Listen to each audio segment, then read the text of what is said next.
Come on into the library. It's a place where I love to be. Look in a book, here's a story for you. Who makes stories when the day is through? Who makes stories when the day is through? Story makers, working through the night till the rising sun. Story makers, stories are fabulous, stories are fun. Milton Wordsworth, Shelley and Jackson, working through the night till the rising sun. Story makers, stories are fabulous, stories are fun. Come and be a story maker.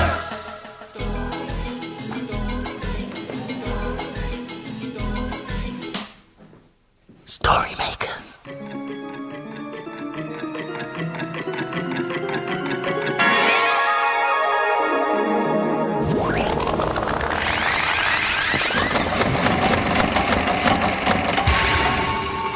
Story makers. It's midnight. Hello. has everybody gone? Welcome, one and all. Milton Wordsworth, story maker and magical maestro, at your service. Milton! Milton! Jellybean, what can I do for you? No, Milton. What can I do for you? It was Lend a Hand Day at the library today. That means you have to help someone and then you get a sticker. Oh, one of these, you mean? Yes. Is there anything I can do for you? Well, Jelly, you could help me put these books away to help out the librarian. Oh, okay. Yes, that would be very helpful, wouldn't it? You put those books over there, and these books over here, and those books here.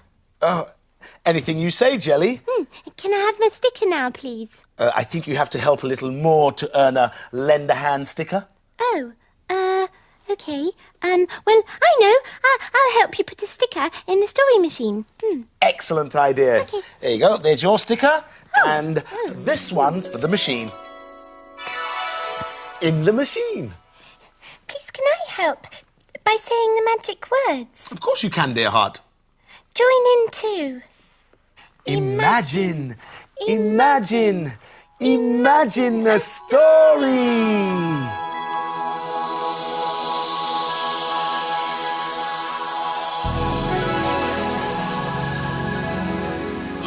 It's a playbook. See, our imaginations helped make a story. And it's called Helpful James.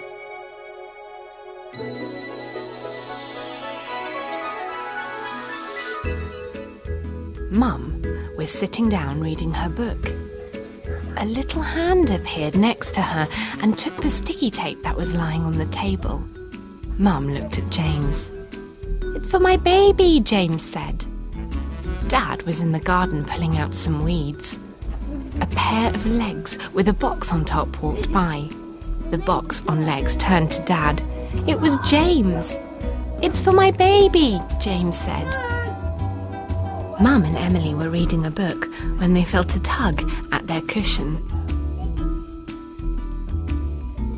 The cushion shot out from behind them. The cushion was attached to James. "It's for my baby," he said. Dad was taking a rest after all his weeding when he saw a large towel and James slide past. James did not even look round as he dragged the towel indoors. "It's for my baby," he said as he went inside the house. Mum and Dad saw James climb the stairs. "I wonder what he is doing." James was using the sticky tape to make sticky plasters. He made a box bed with the cushion.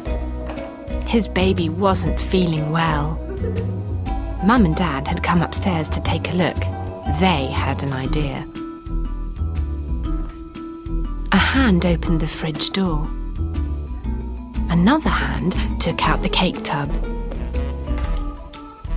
James was still busy, a towel for a blanket, and his baby needed her doll. Mum and Dad tiptoed back upstairs. They had milk and cake. For baby, of course. There. finished. Hi, Jackson.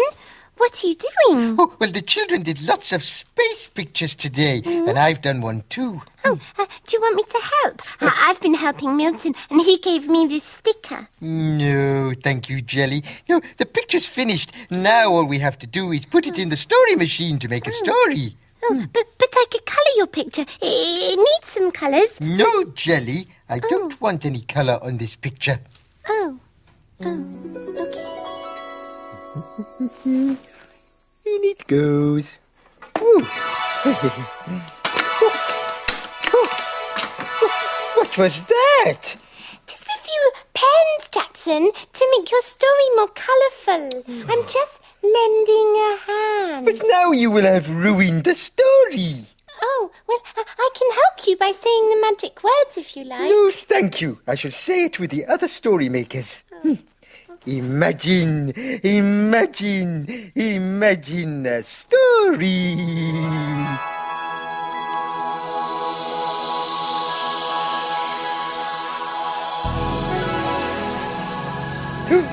It worked. It's a Kevin the Spaceman story. What's it called? Paper Planet. Kevin and Spanner in space to explore, seeking out planets never heard of before. Kevin knew where they were. He'd seen this planet on his space map. It was called Planet Paper. Kevin was disappointed. There was nobody to be seen, and the Earth was grey. The plants were grey. It was very quiet and sort of sad. Spanner barked. A grey bird flapped across the sky. Oh, well, thought Kevin. We may as well explore anyway, now we're here. Then Spanner stopped. He could hear some rustling beneath their feet. Suddenly, there was a tearing sound, and a grey head popped up out of a hole in the ground. Spanner jumped. He hadn't expected that. Hello, said Kevin, surprised. Are you alone? A rustly voice whispered. Yes, said Kevin, and we're very friendly. The head climbed out of the hole. It was a paper person, holding hands with another paper person. Spanner couldn't believe his eyes. Before he knew it, there were 4 paper people standing in a long line. Are you in trouble? Inquired Kevin politely. We are, rustled the first person sadly. Some invader has stolen all our colours, added his friend. Life is very dull. Spanner barked in agreement. They put all the colours in a paper bag and buried it below ground. Because we're made of paper, we can't dig. Ruff, ruff, barked Spanner excitedly. Spanner's very good at digging, Kevin told them. I'm sure he'll find your colours. Spanner sniffed and sniffed, and then he stopped. He began to dig furiously. Grey paper flew everywhere. Suddenly, he stopped, stuck his nose in the hole, and brought out a grey paper bag. Spanner dragged the bag over to Kevin. Oh, could you open it, please? Rustled the paper people.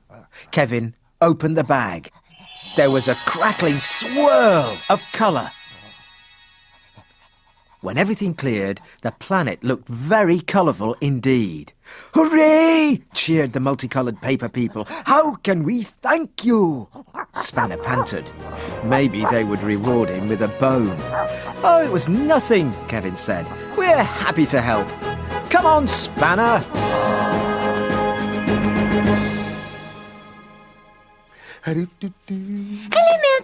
Hello, Jelly. Just doing a bit more tidying to help the librarian out. Oh, I think you should have a sticker for lending a hand. Good idea. Thank you, Jellykins. Oh, that's a nice picture. Is it the moon? It certainly looks like it. It's glorious. I've got an idea. Why don't we make a story using that picture? It'll mean one fewer picture to tidy away. Yes.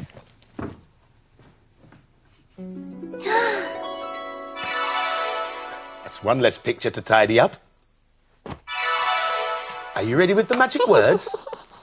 Imagine, imagine, imagine a story.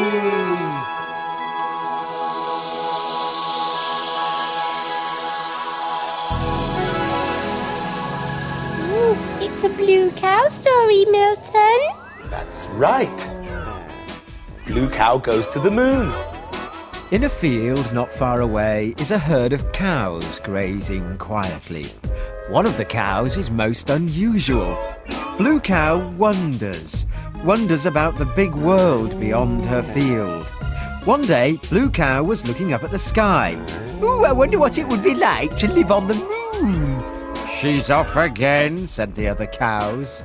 So, Blue Cow caught the bus that stops beside her field. "I'd like a ticket to the moon, please." "There you go, madam. Hold very tight." And they set off.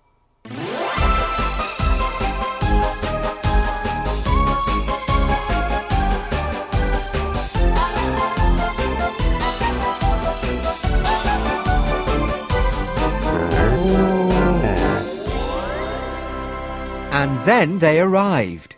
When Blue Cow got off the bus, she could hardly believe her eyes. There was a huge rocket on a launch pad, and Blue Cow heard the countdown begin.